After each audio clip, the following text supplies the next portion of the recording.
Now, there are other media, too, whose basic social role is quite different. It's diversion. There's the real mass media, the kinds that are aimed at, the guys who Joe Sixpack, that kind. The purpose of those media is just to dull people's brains. This is an oversimplification, but for the 80% or whatever they are, the main thing for them is to divert them, to get them to watch National Football League and to worry about, mother with child with 6 heads or whatever you pick up in the, in the thing that you pick up on the supermarket stands and so on. Or, look at astrology or get involved in, fundamentalist stuff or something, or just get them away, get them away from things that matter. And for that, it's important to reduce their capacity to think. The sports section is handled in another special department. The sports reporter must be a specialist in his knowledge of sports. He gets his story right at the sporting event and often sends it into his paper play by play. Take, say, sports. That's another crucial example of the indoctrination system, in my view.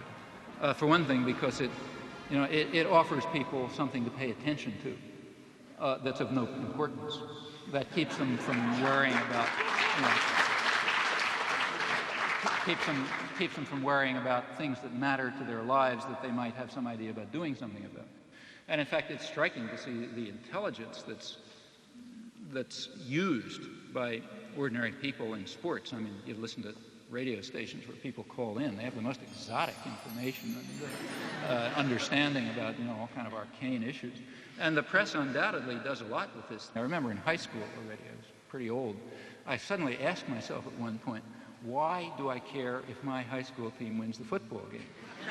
I mean, I don't know anybody on the team, I mean, they have nothing to do with me. I mean, why am I cheering for my team? It doesn't make any sense, But the point is, it does make sense.